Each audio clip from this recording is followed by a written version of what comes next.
What can I do for you today? I would like to raise my debt limit. Excuse me? My debt limit, I'd like to raise it. Because the last time I checked, Mr. Smith, you were in serious debt. Yeah, it's pretty bad. Figure we should raise that limit. Yeah, it says here you're $140,270 in debt. Right, so I figured we should raise that limit to about $170,000. I just bought a 60-inch flat screen. Have you ever been to Australia? No. Leaving tomorrow, mate. You should check it out. Great parasailing. Do you have some new income that I don't know about? No, still making about 21 grand a year. Okay. And are you still spending $38,000 a year? If that's what it says. So you're adding $17,000 a year in debt. Oh, is that what it comes out to? Debt limit going up. Ding!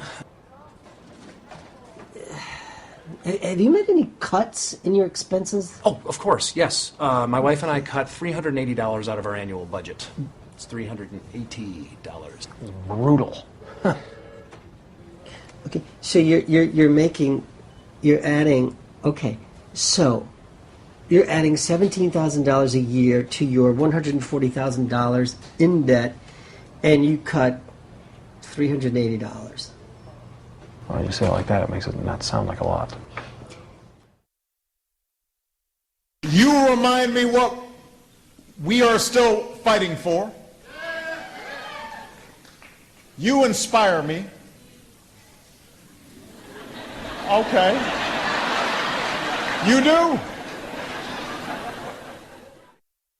This is lecture number 17, and the topic is design of threaded fasteners. And now threaded fasteners, as we have discussed, they are very, very useful, and in many machine parts, the parts are joined together by means of threaded fasteners. So design is very, very important for this kind of machine elements. In this lecture, we are going to learn how to design such a threaded fastener.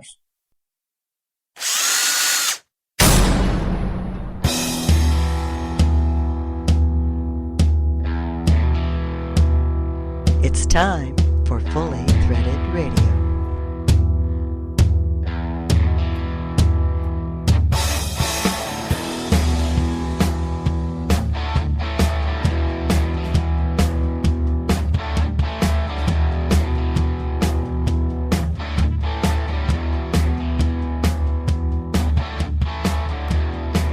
It is Fully Threaded Radio, voice of the FCH Sourcing Network. If one of your New Year's resolutions is to listen to more Fastener Talk Radio this year, then you've come to the right place. Hi everyone, Eric Dudas here. And with me as always is the affable and multi-talented Mr. Brian Musker. And I hope you're all ready for another online odyssey into the realm of the threaded fastener industry and beyond. Wow. And what's beyond the realm of the fastener industry then? Well, we can't disclose that just yet, Bri, but suffice it to say that it's going to be an exciting show. Yeah, sounds like it.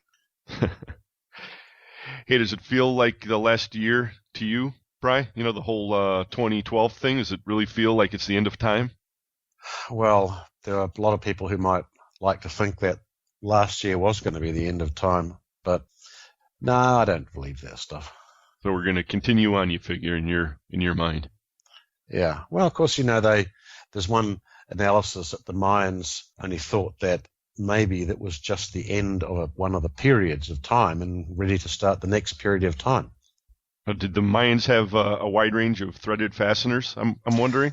I don't believe they had any threaded fasteners, and that's probably why they don't exist as a civilization now. Yeah, that's what I was thinking. And they probably weren't all that good at forecasting the future either. No, but they did try, like, you know, so many thousand years in advance. Well, on the outside chance that this is the last year in history, we'd better get moving here. What do you think? Yeah, I think so. This is episode 37, and we're publishing on January 12th, 2012. And on today's show, we're going to cover a variety of topics, including the new Fastener Distributors Index. You might have seen mention of this in the current issue of Fastener Technology International magazine or on globalfastenernews.com. And we'll hear from Holden Lewis of BB&T Capital Markets to expand on what's already been announced and all about the new index during an extended edition of Mike McNulty's Fastener News Report. Our feature segment today is a conversation with Greg Wiener of Quick Screws International. Fully Threaded listeners will recall Greg joined us way back on episode 14 before the midterm elections. He'll be joining us periodically on the show as the election season heats up to provide us with his own brand of commentary. And on this episode, he also discusses his entrance into the solar energy business. He'll explain more about that, as you'll hear. Also, we're going to be joined in just a few minutes by the effervescent Rebecca Day of Exact Industries. She's on the sales end of the fastening business, and Exact has been using the FCH sourcing network for the last several weeks under the new Pacific West Fastener Association program. We'll hear about how that's going for her and get the pulse of the industry from her perspective. I'll tell you, Rebecca is a great conversationalist, always upbeat, and to give you an idea of her personality, she's the first roller derby connoisseur I've met in a long time. I've never met one. Actually, I haven't either, but Rebecca's one of a kind. So it's a great show, and we thank you for all clicking in today, folks. Fully Threaded Radio is brought to you by our amazing title sponsors who are with us in the new year, and they are Stelfast. Their newest branch in Los Angeles is fully operational, along with their 8 other locations. For service you deserve and people you trust, it's Stelfast. Also, Beacon Fasteners and Components. Their new line of top-quality machine screws is getting lots of attention these days.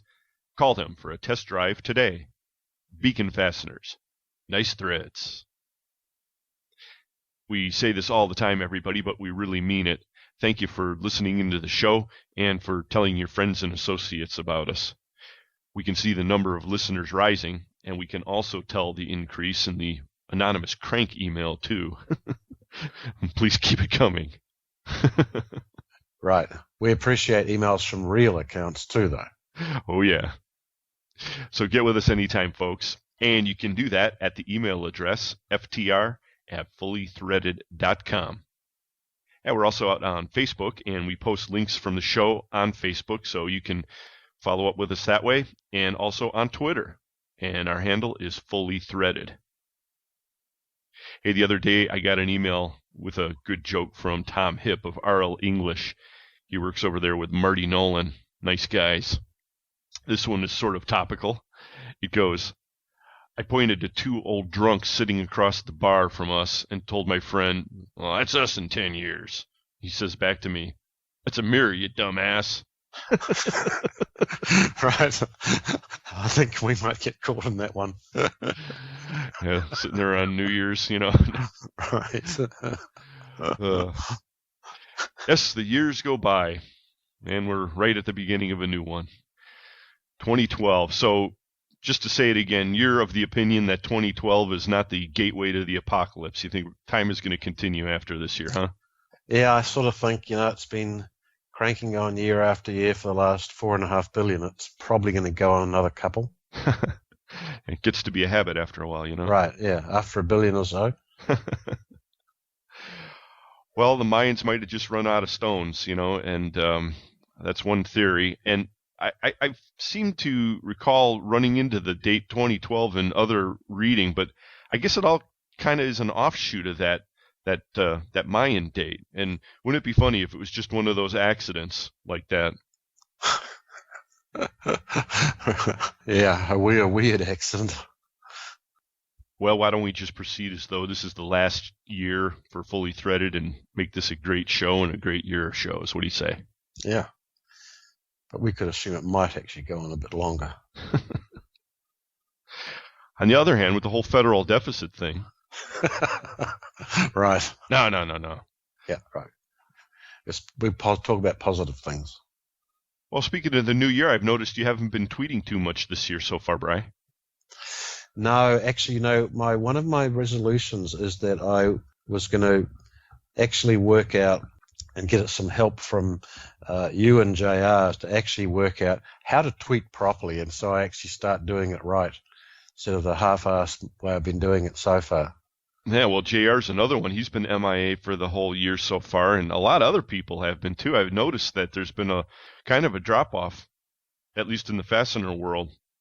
Yeah, I usually just tweet little things that I find interesting and all the different news things I read, but that's not it's only part of the way it should be done, as you know, and you know better than me. So I'm gonna reform myself. I'll be looking forward to that.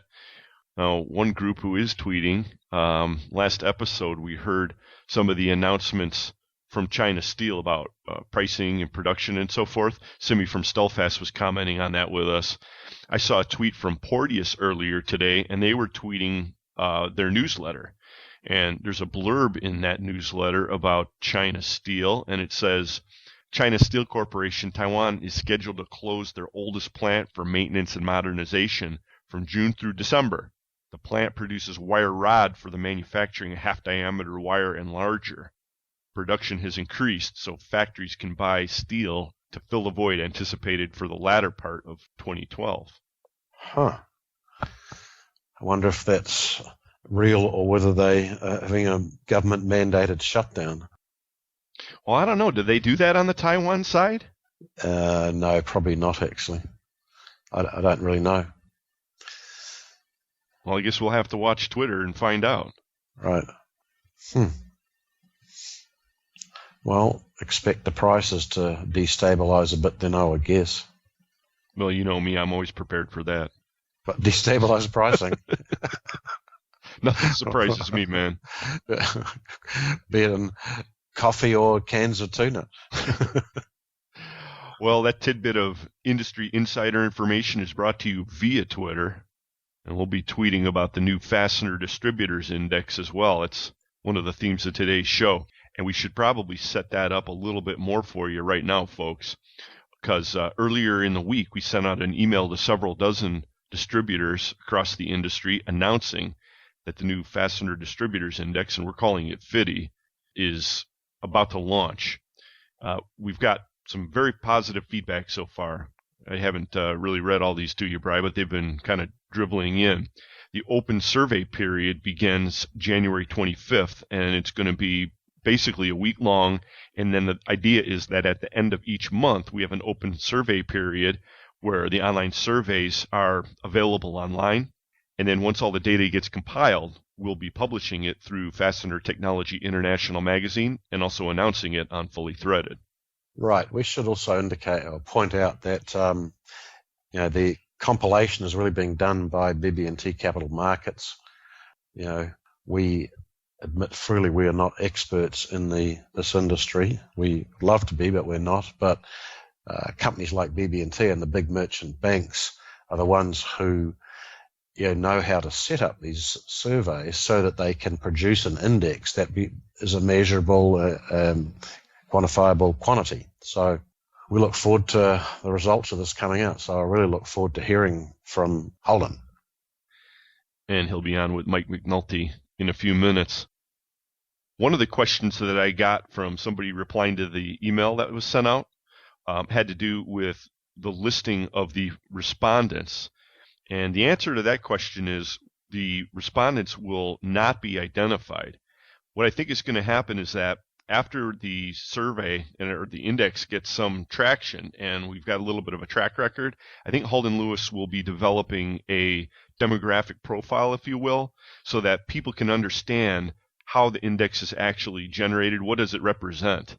But all of the information that's submitted through the survey is confidential and will never be releasing any kind of answers as tied to the respondents. But I was glad to get the question because it shows that people are thinking about it. And yeah. No, it's a valid question. And, you could argue different ways about, some of the indexes like the old established ones, say the Dow Jones index, everyone knows there's a very limited group of companies that are involved in that, and everyone knows who they are. But that's sort of, I guess that's Holden's decision. I have no particular idea either way. Yeah, well, Dow Jones is actually only 20 companies. I think probably a better analogy to this would be the Purchasing Managers Index, which, frankly, I have no idea how many companies respond to that survey. And, of course, that one's also only quarterly, and we're shooting for monthly at this point with the FDI.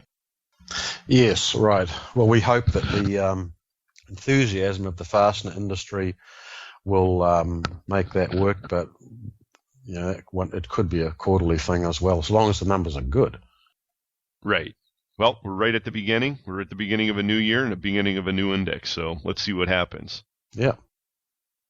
And as the year unfolds, we're going to be getting around a little bit this spring, Bri.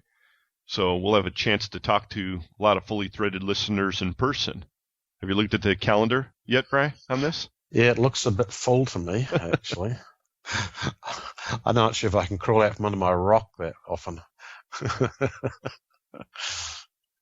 Well, I'm sure you'll spring in action just like you do every year come spring. And actually, our first meeting is well before that, because just next month on February 16th, we've got the MWFA dinner meeting coming up. And that one is actually being held in conjunction with the Chicago Metal Finishers Institute and the American Electroplaters. Oh, we had that one last year. That was a fun meeting, actually. Yeah, it was a pretty good meeting. The three associations have teamed up to present a dinner meeting, and the guest speaker, again, is going to be Harry Mosier, the founder and leader of the Reshoring Initiative. It'll be good to catch up with him. He, of course, was on the show last year, just after we met him at the MWFA meeting. Mm-hmm. One thing that the association is pointing out is that in pursuit of the, quote, lowest price, many companies have offshored more than was in their self-interest, and increasing the total cost of ownership is really what Harry Mosier's talking about. He's not talking about eliminating all importing. He's talking about really just utilizing best choices. And I think it's an important distinction to be made, and we'll hear his latest thinking on that subject. So February 16th, and the meeting is being held at Wellington Restaurant in Arlington Heights, Illinois. Okay, that's good. Yeah. Then in March, I'm heading out to the Pacific West Fastener Association spring meeting. That's happening in San Francisco, March 20th through the 24th. Vicki Lester and her crew always do a great job, and the Pac West gang is a lot of fun. And another cool thing about that is my brother lives in Sacramento, so I think I'm going to go out and see him for a few days. Wow, okay. I like mixing a little business with pleasure. Yeah, well, you know my brother. I wouldn't necessarily call it pleasure. I don't know what it is, but pleasure it is not. Okay. And regardless of what happens, I'm going to have to make it back, because in April, then I'll be heading out to Birmingham, because the Southeastern Fastener Association spring meeting is happening, and that's on April 11th through the 13th at the Ross Bridge Golf Resort in Birmingham. I'm lined up to moderate a panel discussion at that meeting, and we have a few details to work out, but I'm looking forward to heading down south in April. Okay, yeah, that should be fun. I haven't been to Birmingham for a while, actually. Well, I get it on this go-around, but you're up next, because in May, you and the lovely and talented Lynn Dempsey are hitting the road, and you're heading down to Branson for the All-American show, and that's on May 17th through the 18th. Yep, that's good. We had a lot of fun at that show last year, actually. I mean, it's just a sort of really friendly sort of an attitude. It was a good place to be. Yeah, well, I didn't hear one negative thing about it other than they needed some more attendance, and I hope they get it this year. But everything else that I heard, it was just a really positive show. Actually, we drove down there. I thought we'd take a little, a couple of days and just drive casually down there, and it was a fun drive. We stopped off and visited caves and things like that. Oh, if you take a look at the new Link magazine, the All-American show is actually featured on the cover, and there's all kinds of information about the show. It looks like they're going all out promoting it this year, so I hope it's a success. By the way, speaking of visiting caves and doing other things, did you see the size of that brown trout on the ad in Link? Oh my God, it was like 28 pounds plus. Oh, I thought you were going on about the new record walleye caught in Illinois. No, I'm talking about down in the Branson show. That walleye was a pretty amazing fish too, but we're kind of keeping it fastener related here, Bryce. Oh, okay. Sorry. My mind wandered just for a moment. Yeah, folks, here we are in the Chicago area, and we got a new state record walleye that was just caught, so we're all still in shock. But man, the brown trout that was caught right next to where the Branson show, 28 pounds plus. I didn't I had no idea they had fish that size out in that lake. I didn't know brown trout got that big. I mean, that's like a lake trout. You might get that big. That's a hog. Well, Yeah. I saw a photo of Vic from Cambridge with a decent trout.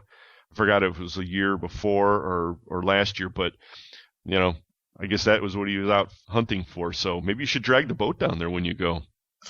Well, actually, where they fish is actually not too far from where the show is. I mean, not too far, meaning hundreds of yards. Wow. Well, the website for the show is www.allamericanfastenershow.com. And again, you can check out the current Link magazine for more extensive coverage and also the picture of that brown trout that we were talking about. You know, their online version of Link is very well done, and that's at linkmagazine.com. Oh, while you're there, check out the story on page 70 also. It's the 40th anniversary of Advanced Components. It's a nice story. So congratulations to everyone down there. Pam, Gary, the whole team. They're lean and mean down there in Texas, and it's a great story. Yeah. Congratulations. So getting back to the Pac West for a second, I'm going to be heading out there in March for the spring meeting, and we've actually got somebody from the Pac West organization with us on the phone right now, and we're going to be talking a little bit while we're out there about the new Pac West Association program that we have running through FCH, and we've got Exact Industries. They're kind of one of the pilot companies that's using it. Exact is based out of Irvine, California. One of the salespeople over there is the one and only Rebecca Day. Hi, Rebecca. Hello, how are you? Hi. Hi. So you're fresh off of an afternoon of sales calls, as I understand it. I am. I had a great afternoon of sales calls, out meeting people and trying to bring in business and making everyone happy. And that's what it's all about. How's business so far in the new year in your neck of the woods? You know, so far it's been pretty good. Steady, you know. I know there's a lot of people that are slowing down right now and getting ready to gear up for the new year, but you know, the phones are ringing and orders are being written up, so no complaints there. So after sort of a decent December too, so you're looking forward to a pretty good January then? I am looking forward to a great January and a great 2012 actually, so bring it on. Yeah, right. Can't be soon enough actually. Mm-hmm. Now, tell us just a thumbnail about Exact, if you could, Rebecca. What are you focused on? We're focused on any type of fastener that anybody would need, from metric to inch, military aircraft hardware, zip ties, you name it, everything. Braces, cutting tools.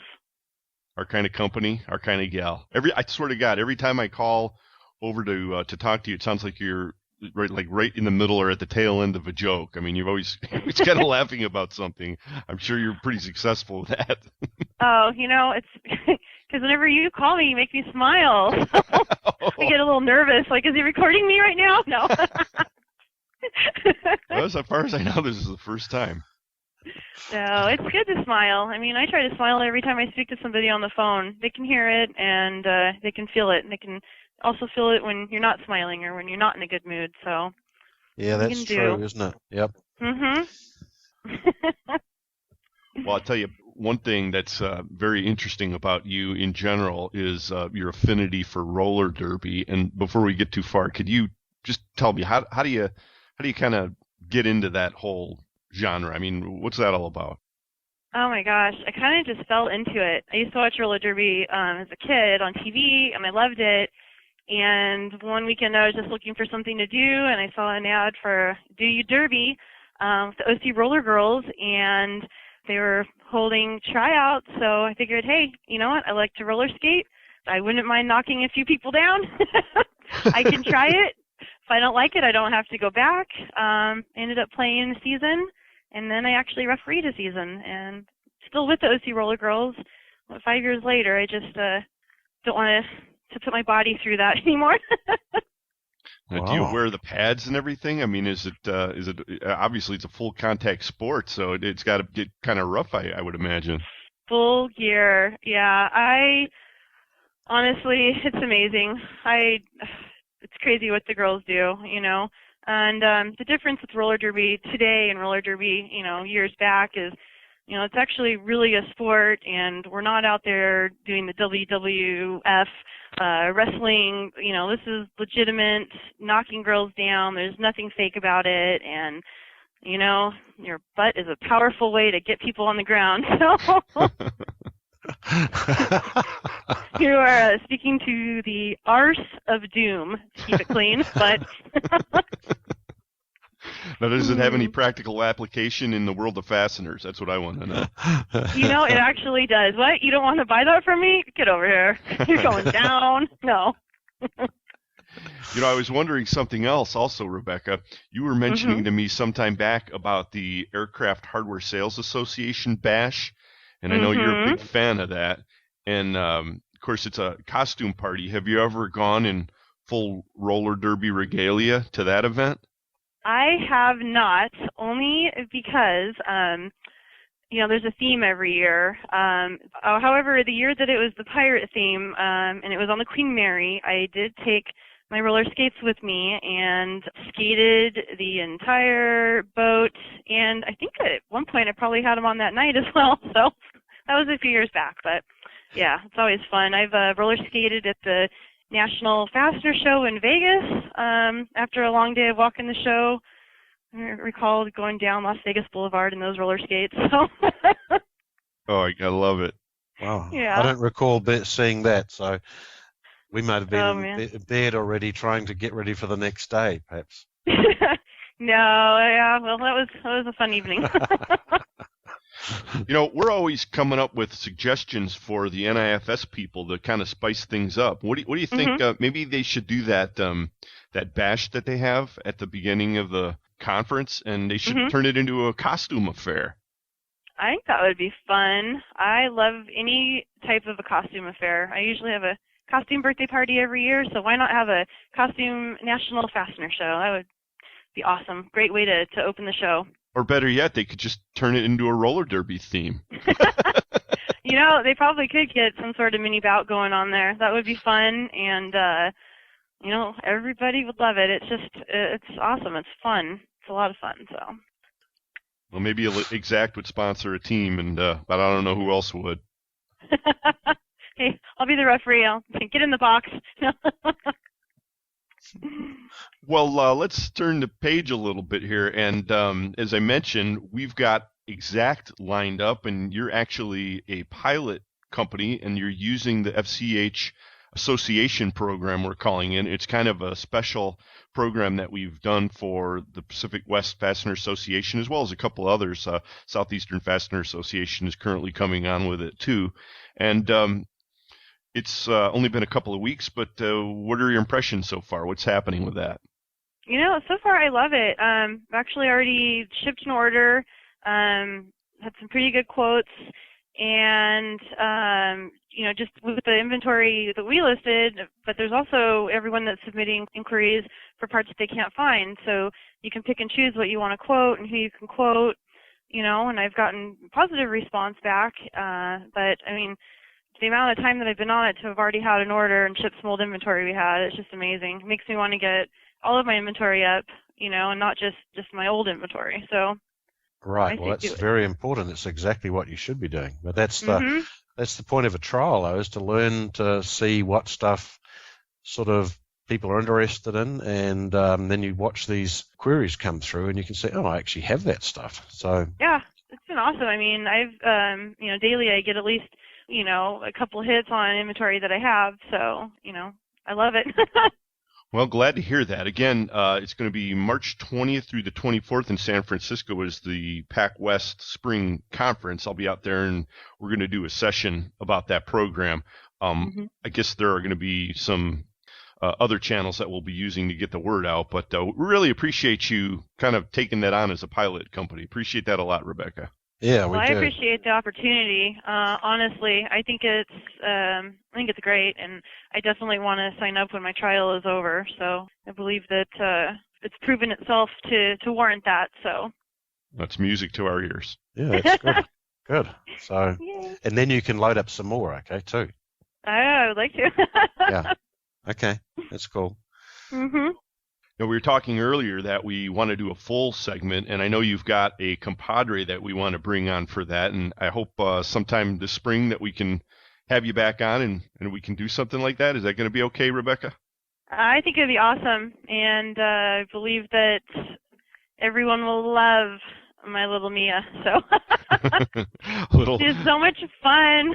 A little foreshadowing, yes. Okay. The two of you together, I think we're going to have a good segment. I think you guys have a few fans out there on the West Coast, don't you?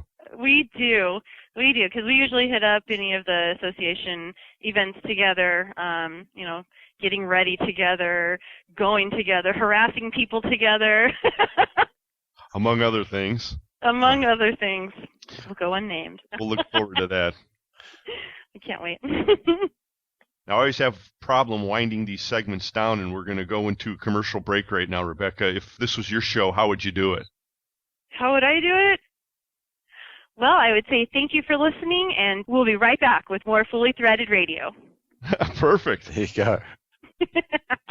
I love it. Coming to you across the vast audio radiance of the internet, it's the voice of the FCH Sourcing Network. Fully Threaded Radio.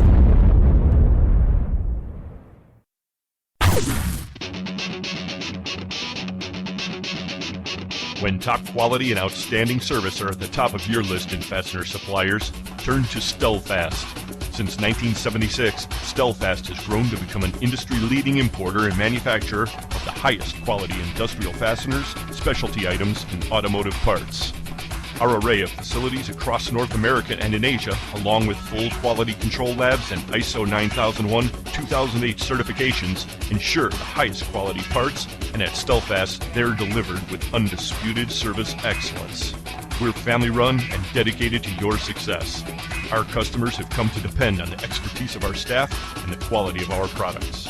We also offer a wide range of secondary services to meet some of the toughest requirements you might have. Contact Stellfast today through our website at www.stellfast.com and put us to work for you. Stellfast. Service you deserve, people you trust.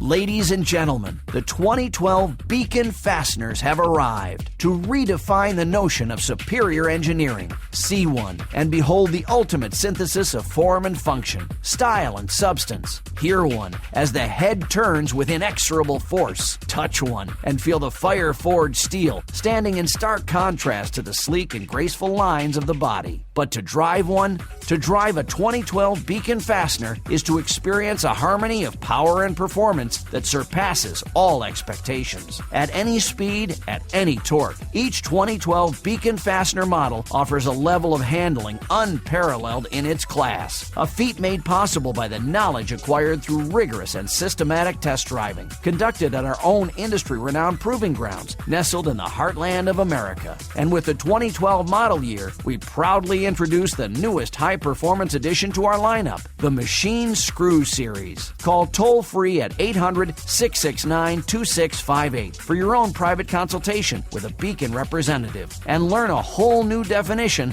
of performance. The 2012 Beacon Fasteners have arrived. Drive one today.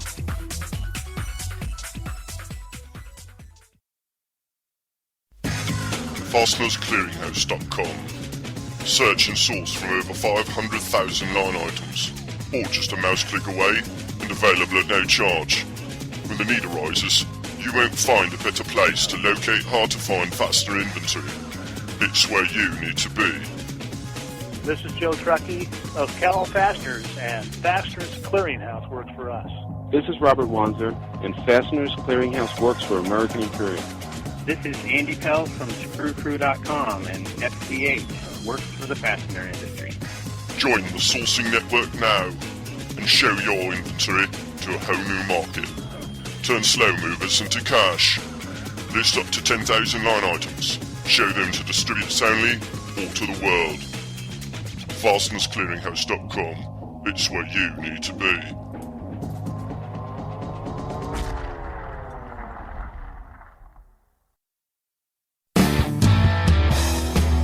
This is Kirk with Fasteners Incorporated out of Spokane, and you're listening to your one source for all your fastener information, Fully Threaded Radio.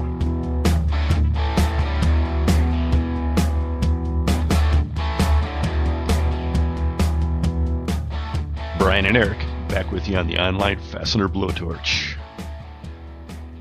Well, we've got Mike McNulty coming up just ahead. And, we should have mentioned the web address for Exact Industries. Wanted to get that out there before we let Rebecca go, but she ended the segment so well. I don't know, we just couldn't cut her off. Well, she cut herself off. But if you'd like to speak directly to the charming Rebecca Day about their extensive line over there at Exact Industries, you can reach her through their website, which is www.exactindustries.com. And we should also mention that if you're a member of the Southeastern Fastener Association or PacWest, and you'd like to jump in on that pilot association program we were talking about, we've got that going on now, and we'll be driving that ahead here in the next couple of months. Get with us directly if you'd like to participate through the FCH website, and we'll get you set up. That's at www.fastenersclearinghouse.com. I'm looking at the Exact Industries website right now, Bri, and they have a nice clean site. They've got a live chat button on here. Yeah, no, I saw their site too. It's not active right now, but we should ask Rebecca how that works for her. Yeah, I've seen a few sites with that, actually. It's a little bit advanced for the fastener industry. It's a good idea. I guess you just need the staff to be behind it, right? Mm-hmm, yeah. I've been doing a cloud backup of my PC here. I finally kind of bit the bullet, and I've been backing up my PC, and it's a slow drip up into the cloud. The initial load is whatever, gigabytes of data, so it takes quite a while. But anyway, I had a question while this was happening, and they've got an online help system, I guess, a live chat system, so I used it, and I was really impressed. I mean, they answered my questions. It seemed like I was speaking with somebody who had a good command of English. Worked well. Wow. So it was all done in the U.S., a help desk in the U.S.? That's well, I don't know, but they were very proficient, let's say it that way, so I was impressed. Okay. Well, of course, I'm doing my own cloud backup based on my iTunes on the cloud. It's not quite the same as yours, though. Okay. I'm still pretending I don't need to back up my machine. Oh, don't tell me that, man. Don't tell me that. Well, like I said, I've taken the plunge, and I'll let you know how it works out. But, it's funny because the last thing that they asked me on the live chat session was, can we help you with anything else? I said, no, everything seems to be working okay, but just please don't read any of my stuff, okay? And they said, oh, no, we won't. Right, that's exactly what they said. They promised. Yeah. Right. Well, there you have it. Welcome to the modern world. Well, if you're one of those live help operators, you must have to stay completely focused on the queue, much like someone else we know. That's right. That's Mike McNulty. You're right about that. And here he is now with the Fastener News Report. Thanks, Brian and Eric, and greetings to all the Fully Threaded Radio listeners out there. This is Mike McNulty from Fastener Technology International magazine, bringing you the first Fastener News Report of 2012, which is sponsored by Volt Industrial Plastics, makers of the world's finest plastic fasteners. It's good to be back on Fully Threaded, and I hope everyone out there had a good holiday. I visited New York City over Christmas break, and I got a first-hand look at 3 or 4 Occupy Wall Streeters at Zuccotti Park after visiting the new 9/11 memorial with my family. The memorial was impressive and sobering, as was the reassuring presence of New York's finest all over the city. Compared to the thousands of people in town visiting, working, or just living there, it is obvious that the occupiers don't even represent 1/1000th of a percentage of the New York population. Even my kids laughed at this weak display compared to the hyped-up news coverage of it back home. Now I'm back in Ohio, and I am ready and refreshed for 2012, and I am still focused on the fastener industry. Today's top story is that the new Fastener Distributors Index, also known as FDI, is going into operation this month. Also in today's report are 10 newsmaker headlines and the back page of the report featuring some good news on manufacturing in the USA. We will get to all of that and the FDI story right after this. Volt Industrial Plastics is the source for all your high-quality plastic fastener needs, and customer service is their #1 priority. With almost 1 million fasteners in stock and same-day shipping on stock items, Volt Industrial Plastics carries inventory so you don't have to. Volt manufactures everything in-house from over 125 different materials, and they're proud to say 100% of their products are American-made. And of course, custom tooling and in-house bagging is available. Contact Volt online at www.voltplastics.com. Volt Industrial Plastics, makers of the world's finest plastic fasteners.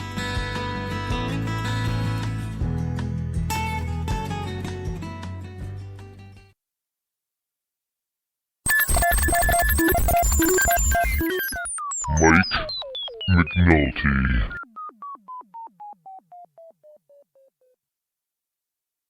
FDI, the Fastener Distributors Index, is being unveiled this month by Holden Lewis of BB&T Capital Markets and the FCH Sourcing Network, producers of Fully Threaded Radio. FDI seeks to identify demand, pricing, and outlook trends within the USA fastener industry. To get the details on this story, we talked to Holden Lewis. Hi, Holden. Thanks for joining us today to talk about the new Fastener Distributors Index. And I'm excited about this because I like numbers and I like measurements, and I'm looking forward to following the data on the fastener industry that you're going to compile. And I'd like to ask you a few questions, and I wonder if you could talk to us about the objectives that you have for this index. Sure, I'd love to. Thank you very much, Mike, and Happy New Year to yourselves as well as the listeners.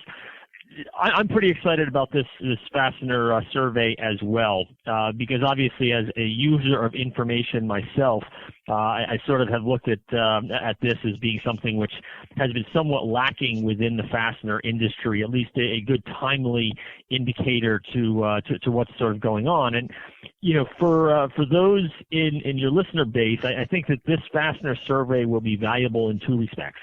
The first will be informational, and I think the second will be from a benchmarking standpoint. And so what we're looking to measure is on a month-to-month basis, we're looking to gather information and provide information on demand trends, outlook trends, pricing trends, things of that sort from people who are competing within the fastener industry. And obviously, when you look at the results, you'll get a sense of what's happening in a very timely basis within the industry, which hopefully would allow you to make informed decisions from a planning standpoint, at least in the near term. But it also should allow for some benchmarking activities. How is one company's revenues, or how are your company's revenues doing compared to what the survey is saying the industry in general is feeling? You know, which then can lead to other questions about strategy and things of that sort. So it's something which I don't think has been done on this granular a basis to provide this sort of relatively real-time market information on what's happening in the fastener industry. And I think as you know, myself and Fastener Technology Magazine and Fully Threaded Radio gets together and begins to put this information together and publish this information in those areas, you know, I think that's something that your listeners will be able to not only participate in, but receive and use that information for the improvement of their own business. Now let's talk about the kind of the nuts and bolts, if you will, on how this is going to work. I understand you're going to be inviting companies to participate on this on a monthly basis, and can you just go through how you're going to come up with the index numbers? Well, that's right. So the open survey period, because this is going to be a brief period at the end of every month, will be the last week of each month. And so this month, January 25th through 30th, we're going to have an open survey period where we are going to be engaging with fastener industry participants and getting their responses to a very brief page of questions. And they really are just questions. They're not essays. They're boxes that you check that give us a sense of sort of what you're seeing, what you're expecting, that sort of thing. Like I said, it should take no more than a few minutes to fill out. We will be inviting people to participate. Now, you know, we do that because we do want to keep the data confidential, and it will be confidential. I will not know the identification of the companies that are reporting this data. That is not necessary for us to compile this. So, you know, the listeners should know that we would welcome and appreciate your participation, but who you are will be confidential for the purposes of this survey. But, we are going to send this survey out to willing participants that we've identified or have identified themselves to us in the last week of every month. And, they'll receive a reminder automatically on the first day of the open survey period, and then 2 days into the open survey period to answer the questions and resubmit them to us. And that's all that it should take. It should be only a few moments of your time, as I said, once per month, and everyone who responds will receive the information that they got, as well as we'll be then publishing the results of that of those surveys every month within Fastener Technology Magazine. And so obviously we're expecting to be in your I think February 3rd issue this month. Also on the Fully Threaded Radio site, we will publish those results within a couple of days of receiving or of the end of the open survey period. So the timing for the first one sounds like you're going to collect the data at the end of this month, and then beginning of February it'll be available. Is that the timing? Absolutely. It's getting close here. So we do have a group of participants at this point that will enter the open survey period on January 25th through January 30th. And again, we would anticipate being able to publish our results in time for the release of Fastener Technology Magazine, their February issue, and we'll be publishing results there as well as on the Fully Threaded Radio site. Yeah, it sounds good. And I think it's like you said earlier, it's definitely something that is missing from this industry. You have the Purchasing Managers Index for the broad industry, and then you have other things in other industries, but I've never seen anything like this in the fastener industry, and I think people will get a lot out of it. And I think that the impetus for doing this sort of thing is certainly when you look at the big picture of things, the big picture in terms of the economy and things like that. There's some measures out there that I talk about a lot on this show, where you get up to date, very accurate monthly information, purchasing managers information, industrial production. That data is invaluable to me in my job of trying to sort of take a look at the industrial world, evaluate where demand is, and that sort of thing. And again, you often don't see that same degree of timeliness within specific industries. And between Fastener Technology Magazine's resources and Fully Threaded's resources and my own resources, we're able to do this within the fastener industry. And of course, fasteners are pretty ubiquitous in the industrial world. And so the information that we glean out of this, I think, will have much broader applicability to myself, to the listeners to this program. And I think it's something which has not been done much, but I think that it should be pretty information filled. And I should say also, again, the first month, obviously, we have a number of people that are going to be participating in this, and I think we'll make it a valuable read-through.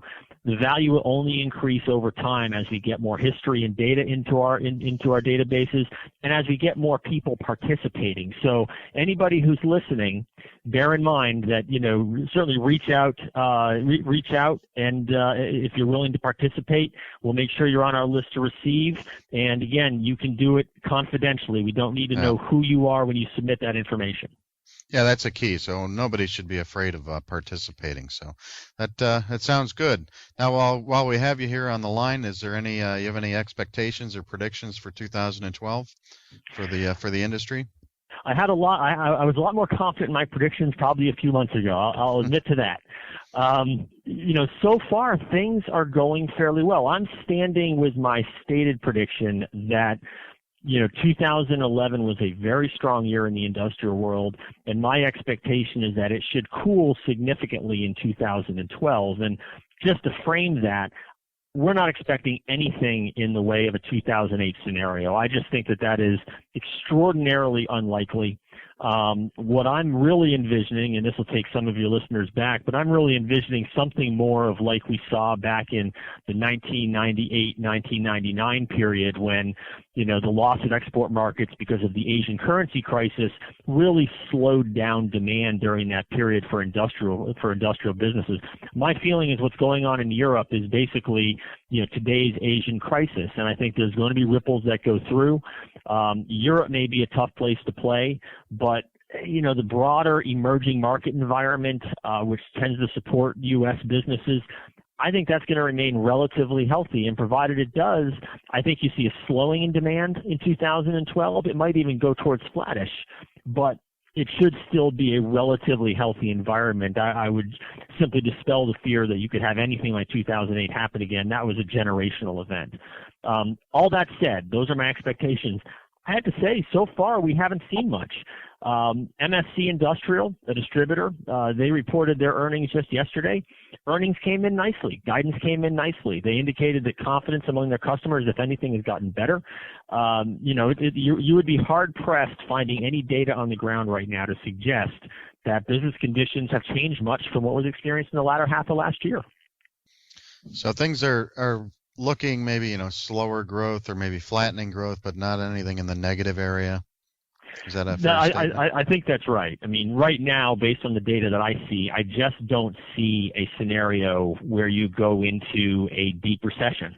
I do think that the growth that we've experienced over the past 6 months, I think that has to slow down. There are exceptions. Look, the automotive space is still very strong. Energy is still very strong. Aerospace is still very strong.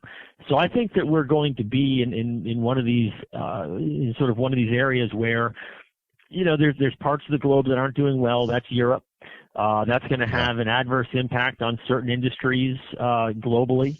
And I think when the smoke clears in 2012, as I said, I'm looking for something a little flatter. But again, I think that your listeners and some of the data I'm looking at to date, we're entering 2012 with still some pretty good momentum in the markets today. It's certainly it's growing better today than flat. Well, it's good to hear, and I think it's going to be an interesting 2012. A lot of things going on in the industry as well as outside of the industry, and I'm glad that you're able to join us today. And I'm looking forward to looking at the index and your comments. And thanks for joining us, Holden.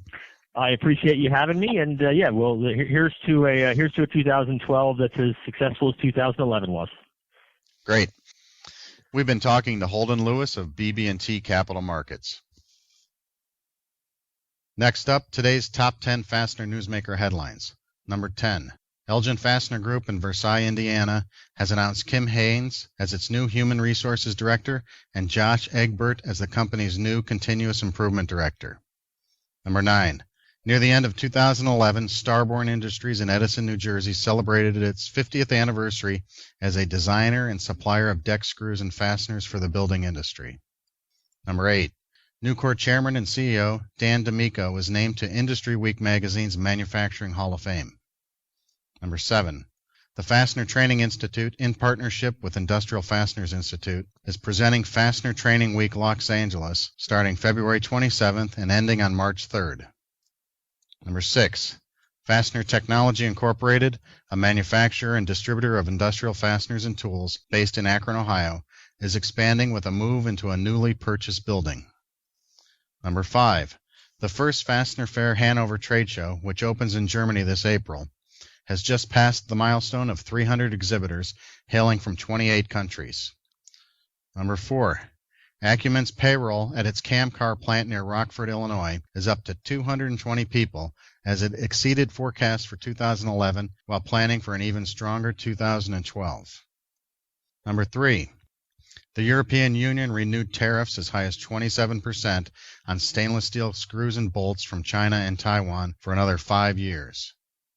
Number 2, in a fragmented decision on a follow-up review, the United States International Trade Commission did not recommend tariffs to support Nucor's position that fasteners have been dumped into the USA by Chinese and Taiwanese companies. Despite this, Nucor was encouraged by some of the Commissioner's recommendations for remedy, and it is now focusing its efforts in this area on the administrative branch of the U.S. government. And our number 1 Fastener Newsmaker headline is that BE Aerospace signed an agreement to acquire UFC Aerospace Corporation for $400 million. Both companies distribute aerospace fasteners and other related products, and BE also makes aircraft cabin interior products. Both companies are based in the USA.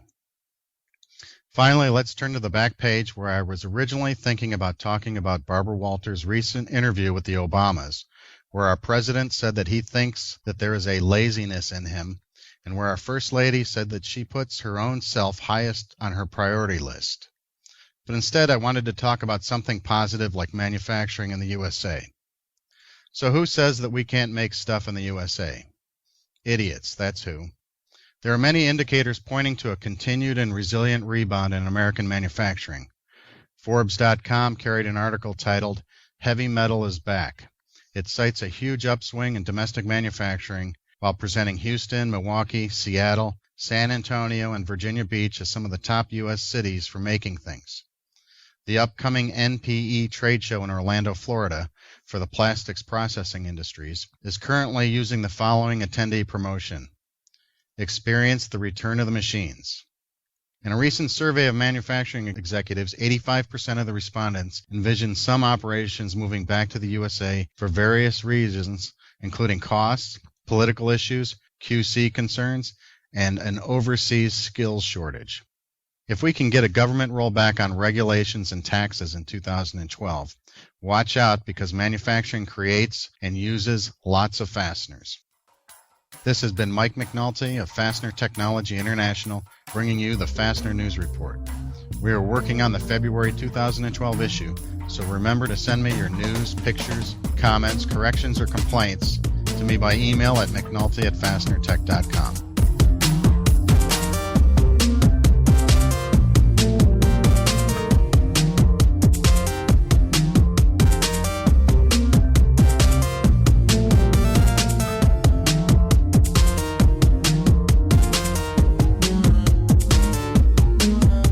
Up next, he's a voice of reason from the West Coast. He's CEO of Quick Screws International, Mr. Greg Wiener. It's Fully Threaded.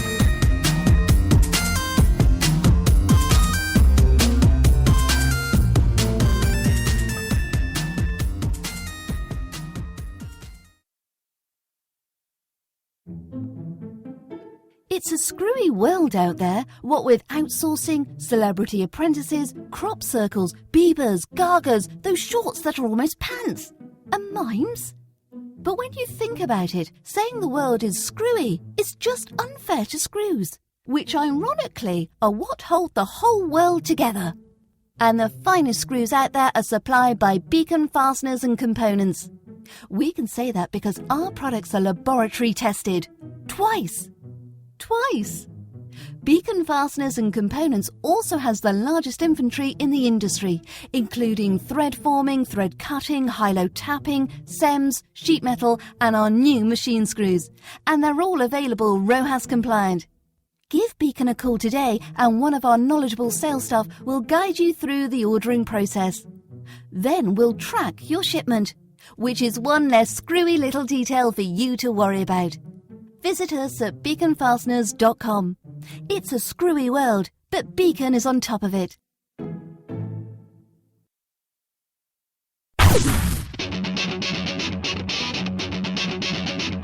When top quality and outstanding service are at the top of your list in fastener suppliers, turn to Stelfast. Since 1976, Stelfast has grown to become an industry-leading importer and manufacturer of the highest quality industrial fasteners, specialty items, and automotive parts.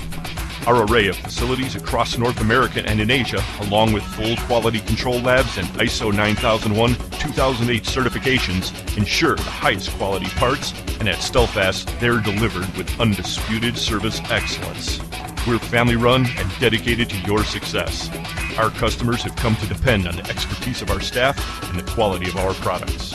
We also offer a wide range of secondary services to meet some of the toughest requirements you might have.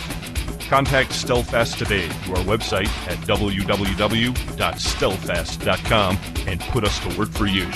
Stelfast. Service you deserve, people you trust.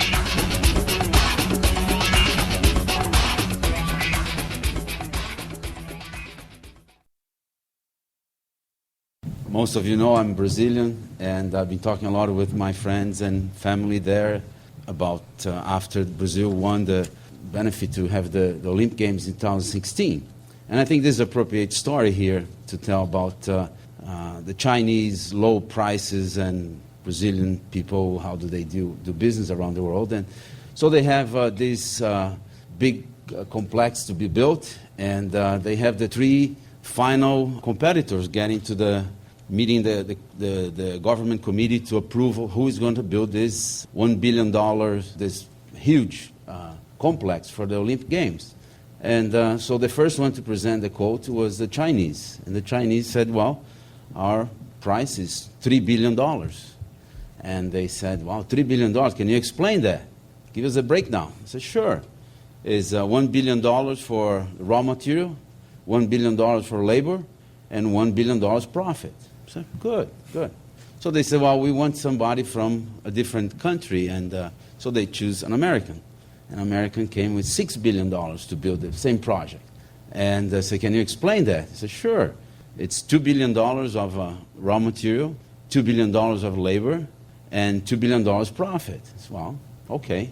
So they have a final competitor, a Brazilian contractor, and they said, well, can you give us your quote? And she had $9 billion. $9 billion. Can you explain that? I said, sure. It's $3 billion for you, $3 billion for me, and $3 billion for the Chinese to build it.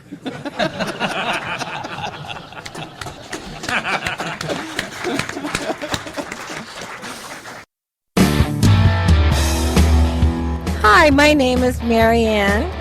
I'm from Distributor Link Magazine, Naples, Florida, and it's the leading publication in the fastener industry, and we listen to Fully Threaded Radio.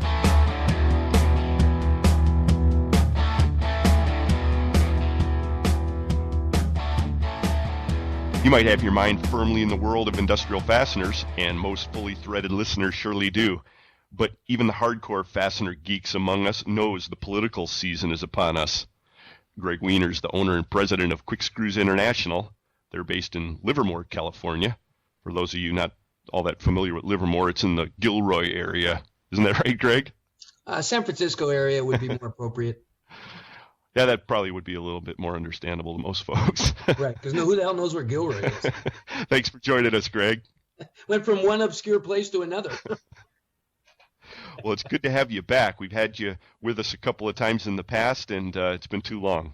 Yeah, thanks, Eric. I really appreciate being on FTR. I enjoy it, and I listen a lot to the other episodes, and I just want to say I think you're doing a real service to the industry, and I want to tell you we really appreciate it. Well, thanks very much for that, Greg. What are you seeing out there in business? It's been a while, so I'm sure you have an update, and you're out on the West Coast, and that's its own world. Yeah, it certainly is. Quick Screws really was very, very heavily tied to the housing market. And since its crash in 07 and 08, we really had to rethink our entire structure. We kind of went into dark in 10 and 11 to try and figure out who we were going to be and what we were going to do. But actually, we came out ahead. We're looking really good for 2012. We have added a couple of new patent pending products for the solar industry. I've designed and redesigned some new products to work in the woodworking industry. All those products are being launched in 2012. In fact, the solar products are already here and selling, and we're very excited about that. So although it's been a tough 4 years, a tough stretch, even though the economy is still very, very sluggish, we're kind of bullish on this year, and we think that we can break back and really make some strides. I was looking at your website before we started recording, and I noticed that solar product. I was going to ask you about that. First of all, you've revised your website, and front and center is that solar product. Is that something that you're relying on to offset? Is that what I'm hearing? Yeah, absolutely. We recognize that the building of new homes is going to be dramatically reduced for a minimum of the next 3 to 5 years, simply because of the massive foreclosure problem and the lack of movement in housing. However, we also recognize that even though a lot of the subsidies are going away, solar is still an infant industry that needs a lot of help and direction, especially when it comes to fasteners. So we took a long, hard look at that, realized there was a niche and an opportunity for us, and we just jumped right in. Well, we'll look forward to hearing how that progresses. I don't think we have a history at this point yet of talking to anybody seriously about what's happening in solar. Of course, you see the headlines and so forth, but I hope you'll keep us advised. Well, that's very interesting. It's true. We visited a solar show for the first time last year in July, and it's a real industry. Let me tell you, there was hundreds of vendors there, thousands of potential customers. The trade show was booming. We were showing this product really that is very revolutionary.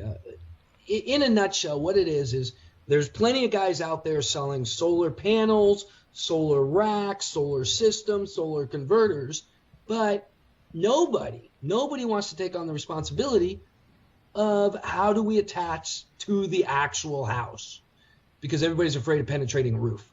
And so we looked at that and said, well, we're not afraid of penetrating wood. We know how screws work in wood. We've been doing it for 25 years. I mean, that's our specialty. That's where our knowledge lies. So I took a look at that problem. I brought in solar contractors and installers, had them talk to me about the problems, and really they were all the same. And that is nobody was servicing that market. Nobody was trying to help them figure out the best way to attack. I mean, even the guys who make the racks refuse to do it. They just say, oh, it's up to the installer. That's kind of crazy. So we just said we can fix that. And we introduced 2 products for 2 different type roofs. One for a composition shingle shake type, and the other for flat concrete tile type. Simple, fast, easy. That's what we're promoting. We expect great inroads this year in an infant industry. When it comes to the cabinet side, again, new products is where we're heading. We're finding that although growth is slow, it is maybe tepid at 1 to 3% at best. But generally, we're looking at growing our business through the retail store, the online store at www.quickscrews.com. And meanwhile, concentrating our effort in servicing the existing customers we have. Well, it looks like you jumped right into a natural market breach there.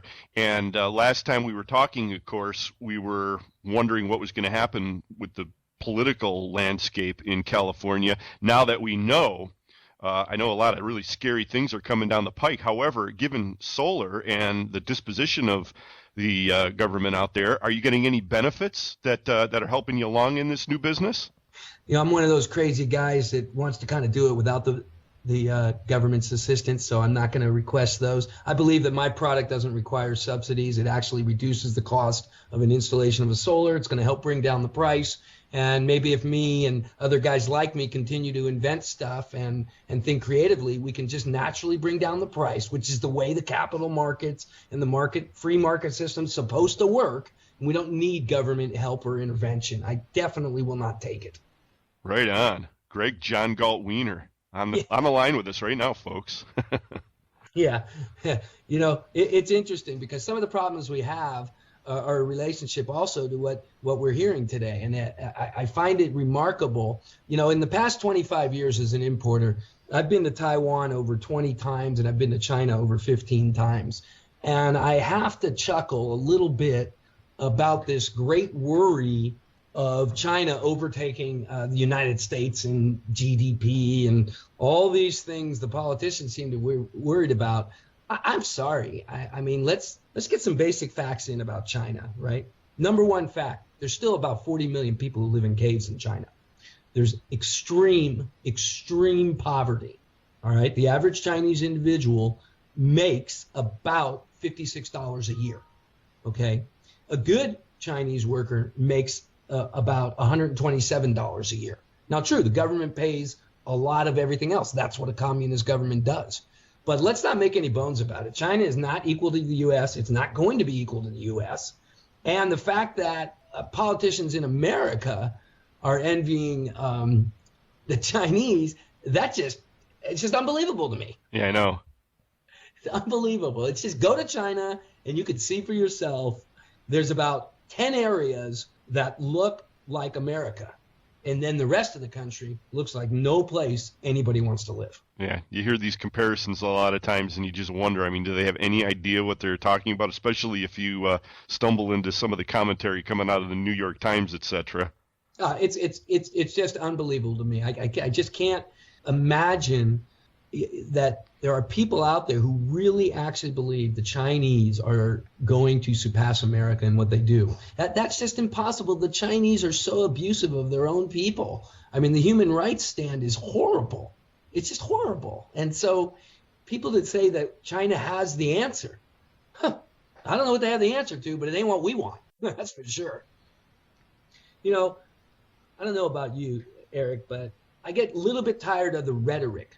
And the rhetoric, a guy like me, I think I provide value in this country. I mean, I could give you a list of statistics that would probably say, Greg Wiener starting a company has provided social value to America. But the reality is this: when your own government and your own leaders start espousing things like, made in America only. Our trade imbalance is horrible. We got to stop. We can't keep importing goods. That's just unbelievable to me. First of all, it shows an extreme naive position on the economies of the world and how it works, just on economics, period. But you know what? It's somewhat insulting. I've been in business. This year, Eric, in 2012, in July, we'll celebrate our 25th year anniversary. Congratulations. So thank you very much. And you don't stay in business 25 years unless you're doing a few things right. Okay. One of the things we do right is we actually hire, employ, and treat people well, which is supposed to be what you're supposed to do. I guess I'm a job creator guy, right? But I'm a job creator guy, but I'm also a business guy. And I recognized that we've been importing products into America for a very, very, very long time. Screws have been imported into this country since the 50s, okay? There were importers in New York as early as the 50s, 1950s, started bringing in machine screws and sheet metal screws from Japan, okay? So this is not, screws is not an industry that, quite honestly, has been American-made for a very, very long time, okay? There's very, very few, if any, small screw high production manufacturers in this country. And if it is, it has nothing to do with what we're doing with. So to say that people who import products are not good businesses or not as good as other businesses, I think this is horribly wrong. Well, first of all, I don't think the government should deciding what business is good or bad at all in any realm. That's corporate capital cronyism. We've talked about this before, where the government is so involved in deciding, who gets money and who doesn't. I mean, think about this. I was thinking about this. Think about this, Eric. This is really scary, right? The government takes in all this tax money, and then they give it back out to the agencies, and the agencies give it back out to whoever is smart enough to figure out how to apply for it, right? So then what happens is this. Legitimately, all over the country, there are businesses who say, hey, I can't make it on my own. Let me go see if I can get a government handout. And guess what? They can. So here's my question to everybody. Why is one business in America deserve taxpayer money versus another not? Why is it? Why should the government be picking who gets the money and who not? Nobody should get the money. Why is any business in America more important to the government than any other? It's all the same on the economic scale, right? What difference does it make whether I employ 5 people, 25 people, 25,000 people? I'm an employer, and I should be treated as such, and all employers should be treated equally in this country. Well, it begins a really ugly cycle, and you could make a similar argument in the case of, say, healthcare waivers and so forth, and the government deciding a lot of these things that are naturally market-driven choices and selections is really a problem, and that's a message that can't be stated enough, because I agree with you, it sure is getting drowned out. Now, I know we're going to get some feedback on this whole conversation, Greg, and I got to tell you, the first time we had you on the show, we generated some feedback about some of the issues that we raised. In other words, a few people were asking us, you're supposed to be about fasteners, is this really pertinent? But you're the closest thing we have in this industry, at least that I know of, is to a political firebrand, really. And, you used to feature a pretty hard-hitting blog on your website that covered your political views pretty regularly.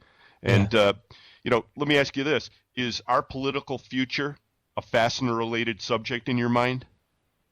Well, it is. I mean, look at what the government wants to do. You've got Mitt Romney claiming that China is a currency manipulator, and the minute he gets into office, he wants to slap tariffs onto them. So what do you think is going to happen if tariffs are slapped onto the Chinese? Forget about the fact the Chinese are going to slap tariffs on us. Everything in America is going to go up. It's going to get more expensive. How's that going to benefit people? And supposedly, who's it going to hurt the worst? Not going to hurt me. It's going to hurt poor people, right? I'm not going to be hurt if everything in America goes up 10% because of a tariff. But all those people who shop at Walmart who need low-cost goods, generally those are, less fortunate people. They need low-cost goods to live.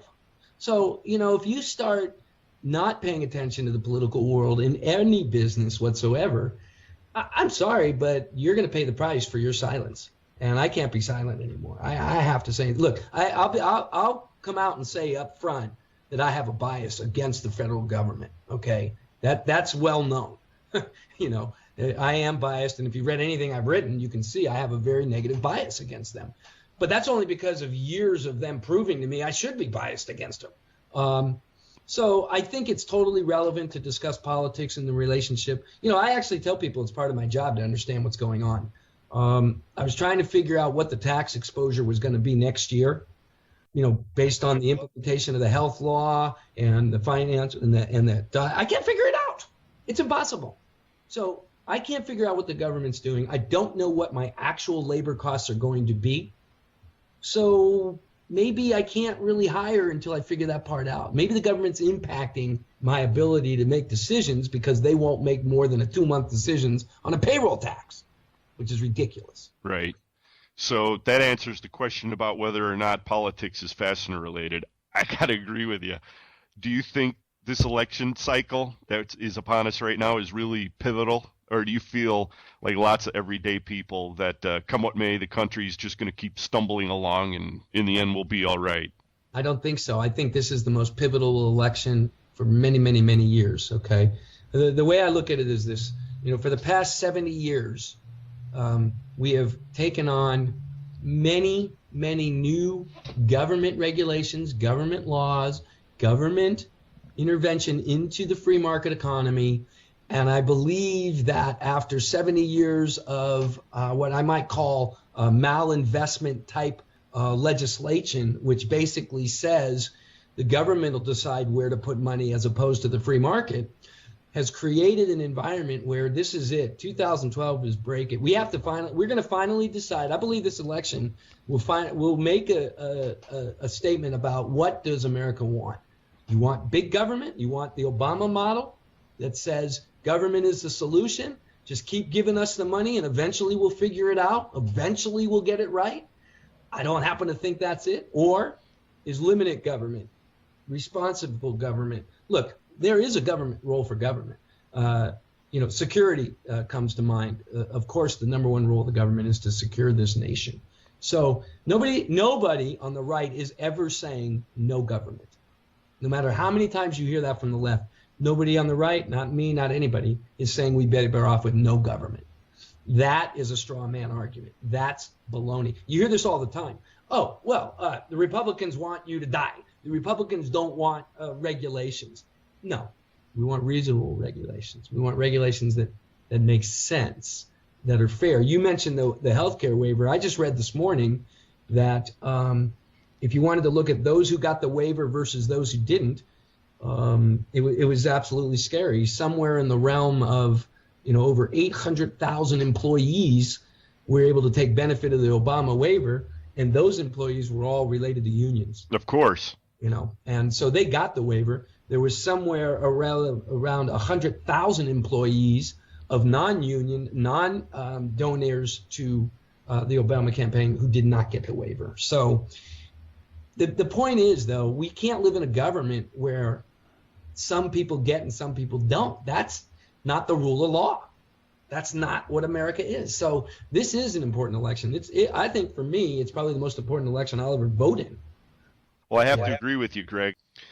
But let's spin back to something that you said a few minutes ago, which is the nature of this upcoming election and it kind of being a referendum on the direction that things are going to be headed. Obviously, with the Occupy movement that's taken over the country, or taken the country by storm, I guess, that's one side of the argument that's diametrically opposed to what you're describing.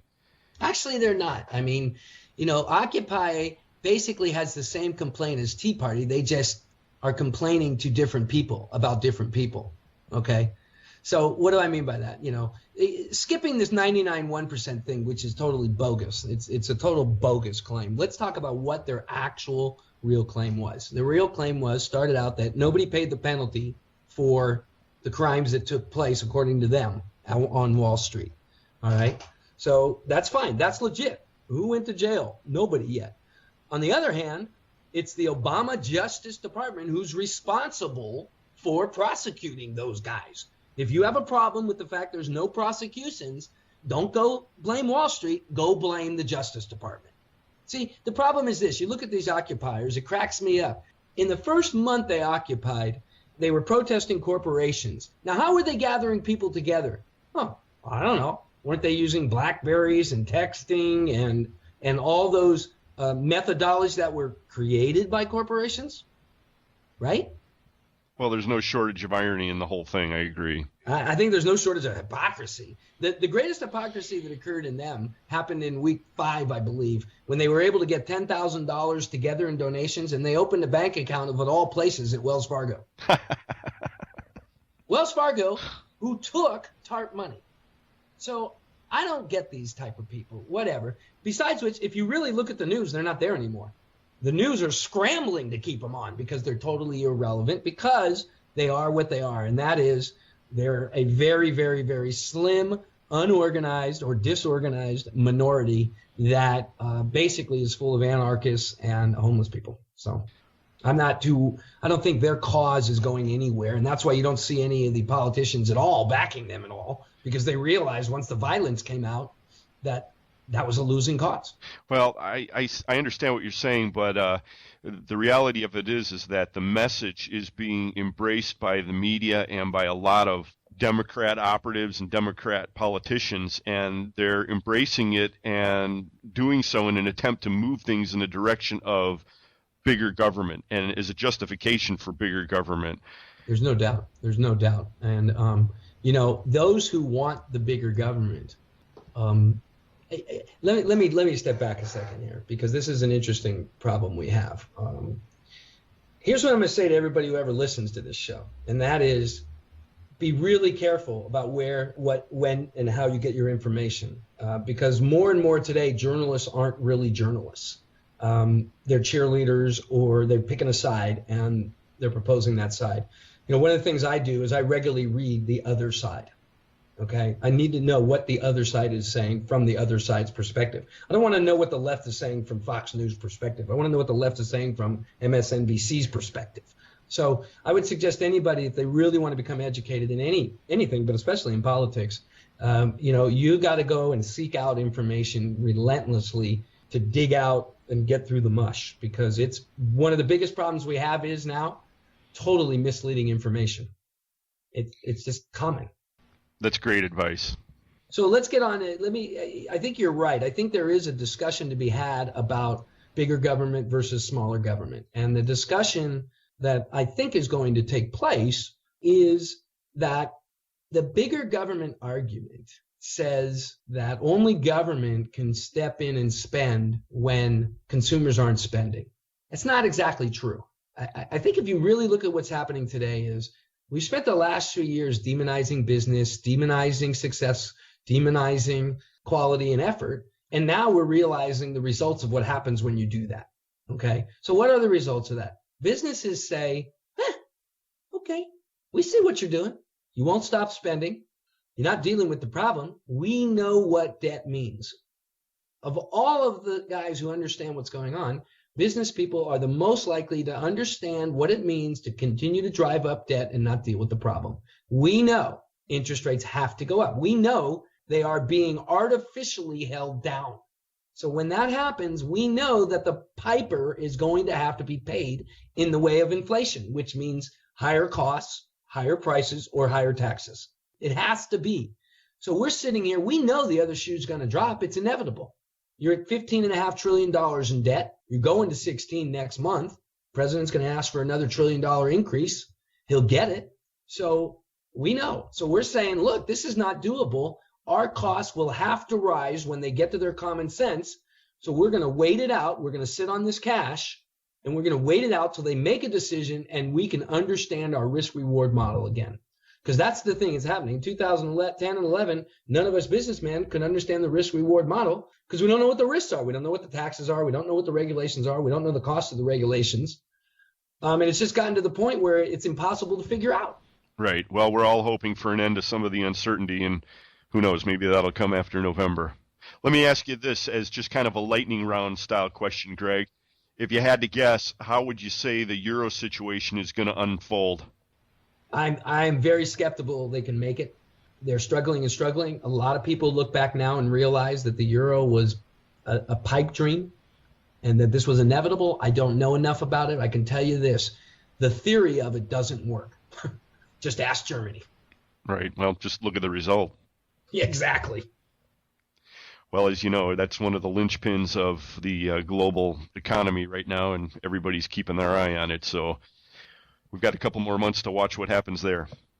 Yes, I'm concerned, and I'm concerned for a couple of reasons. It's kind of funny. If you look at what's happening in the Eurozone, they're trying to figure out a way out of socialism. And then you look at what's happening in America, and about 43% of this country is trying to figure out how to get more of it. That's a crazy world. Unbelievable. You know, it just, I mean, every day I look at this stuff and I just say to myself, when will common sense kick in? And I'm not so sure that it will. You know, I just am really struggling to see that happening. And that's both sides. Let me tell you that we're in this mess because Republicans and Democrats put us here. I may be a conservative, but I'm not blind conservative. I know how we got here. I'm not going to say one side more than the other. I'm just going to say all politicians put us here, and it's going to take politicians to get us out of here through the urging of us. I couldn't agree more. Thanks for pointing that out. Yeah. Well, we're going to keep our finger on the pulse of what you're thinking about, and we'll get to that in a second. But let's just say we've been speaking with Greg Wiener. He's the CEO of Quick Screws International, and you can see their website at www.quickscrews.com. And as I said, we'll be talking to Greg periodically on Fully Threaded during the election season to hear his thoughts as things heat up. And we're going to look forward to that a lot, Greg. Oh, yeah, me too. I'd be happy to partake. I really enjoy it, and I really appreciate you giving me this opportunity to chime in. Well, hang tough. Talk to you in the near future, and thanks again for joining us. All right. Thank you very much, Eric. Stay with us for the end of the show, that is, not the end of history. That's up next on Fully Threaded.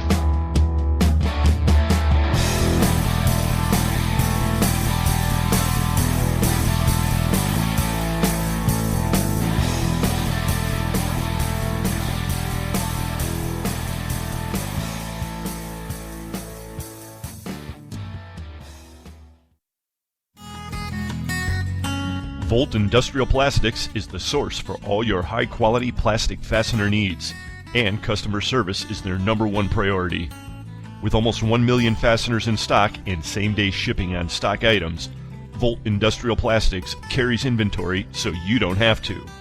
Volt manufactures everything in-house from over 125 different materials, and they're proud to say 100% of their products are American-made. And of course, custom tooling and in-house bagging is available. Contact Volt online at www.voltplastics.com. Volt Industrial Plastics, makers of the world's finest plastic fasteners.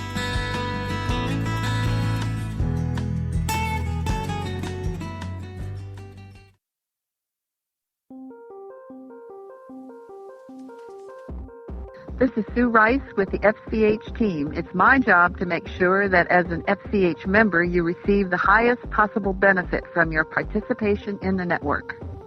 Did you know that once you're logged into FCH, you have access to exclusive search tools, site statistics, and tracking information about your inventory and source finder inquiries? It's all just a click away, and I'm happy to walk you through it. If it's time to refresh your inventory, don't worry. We'll run your listings through our scrubber software and get you up and running in a very short time. If you can attach a spreadsheet to an email, you can list inventory on FCH. We can also show you how to optimize your listings to attract the most hits for your type of fastener. Send email to Sue at fastenersclearinghouse.com and let me help you get the most from the FCH sourcing network. I look forward to hearing from you soon.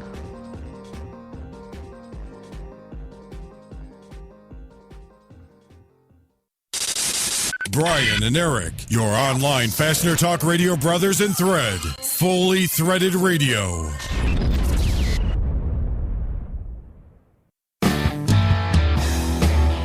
This is Don Shin from Solution Industries, home of Solution Man, and you're listening to Fully Threaded Radio.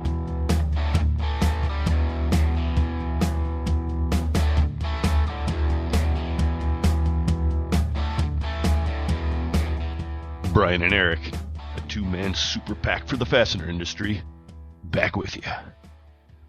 Fully Threaded Radio. So what do you think, Bri? Greg is a guy who believes very passionately in the ability of individuals to direct themselves and society, isn't he? Oh, he sure is. I like the idea of keeping track of what's happening on the show, but I think we should invite some competing perspectives into the conversation. Yeah. I mean, we discuss ideas on the show, and we should welcome them whenever we can. No, I agree. We've been thinking about that, and I actually talked to Greg, and he's open to the idea that going ahead we could do something like that. Now, coincidentally, of course, somebody who pops right into my mind when I think of that is Charlie Elmo. Of course, we had him on back on episode 34, and he has a whole slew of very interesting political ideas. I don't know if they fit conveniently into any particular mold. Yeah, right. But I finally got some feedback. Of all things, my mother was listening to that episode recently, and she gave me a little feedback, and she sent me an email on it. You know, she chimes in from time to time with her thoughts on everything that's going on with us. And in this one, she said a little snippet. With regard to his commentaries on the grace inherent in the fastener industry, well, that's a stretch, but suggest to him he might consider developing the thought into a ballet or opera, perhaps.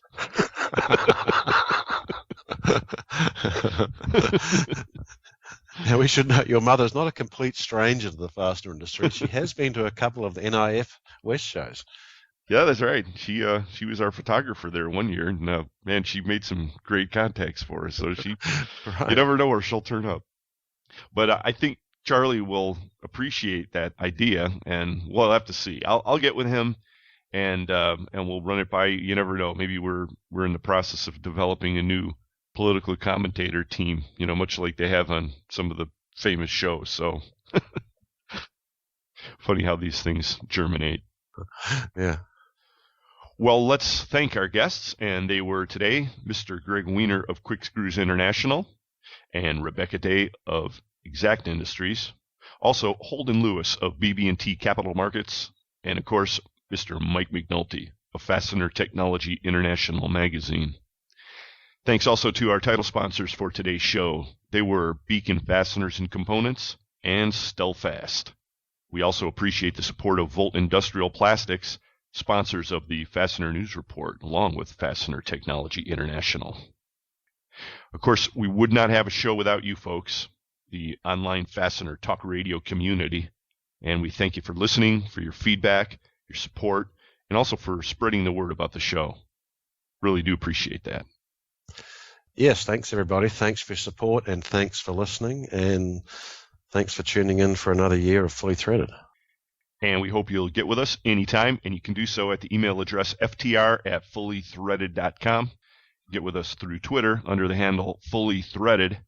And, of course, check out the Facebook page for Fully Threaded Radio, and you can see some follow-up comments and a comment here or there from some of the listeners and other obnoxious things that we put up there. Some of which are related to fasteners and some not. That's right. Vicki Lester's pretty good about keeping us abreast of the latest developments in the world of Doctor Who, so I don't know how that started, but, man, I enjoy seeing those posts, so...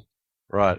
Actually, speaking of Doctor Who, I see a comment from Stephen Hawking when they were talking to him. He was discussing his artificial voice, and he said, I sort of got used to it after 20 years.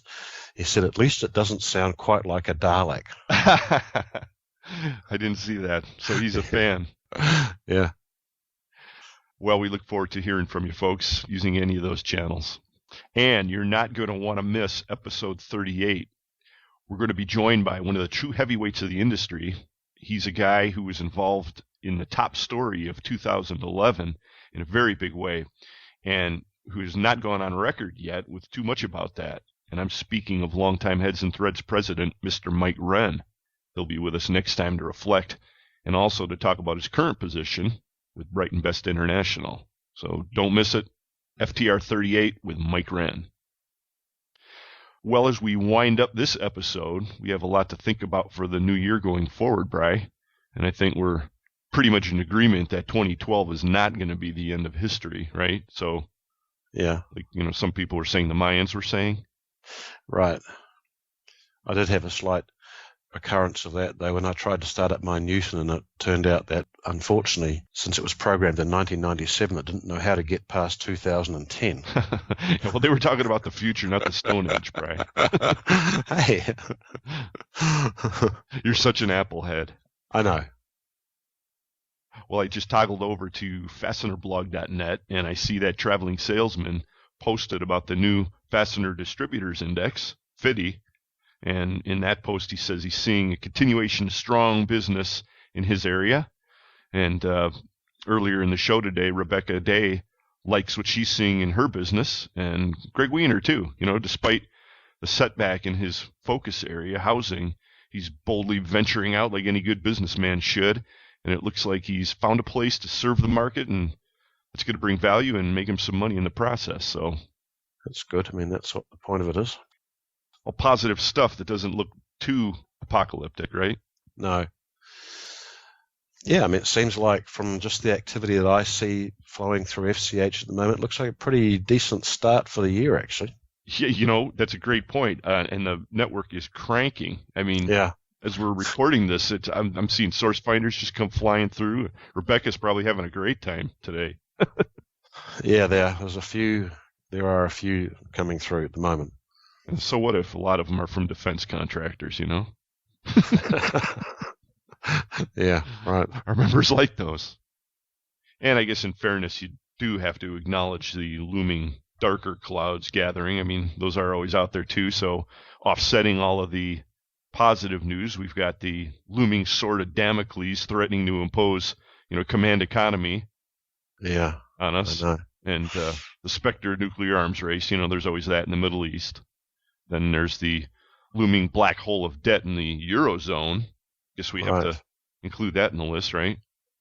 Plus our own endless spiral of deficit spending here at home. And the consequences of that, which won't be pretty unless you change things up pretty quickly. Right. So maybe the Mayans were actually onto something after all, Bri, huh? Yeah, maybe. Well, mate, it's a really good thing that we've started the FIDI index when we have. Yeah, why is that?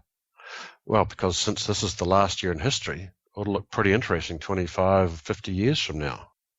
Be a good thing for this business, mate, I think. Yeah, somehow we got our Myers mixed up there. I don't know, but why don't we say that's going to put episode 37 in the history books? Sounds good. Talk to you soon, everybody. For Brian Musker, this is Eric Dudas. Thanks for listening, everyone, and we'll talk to you next time.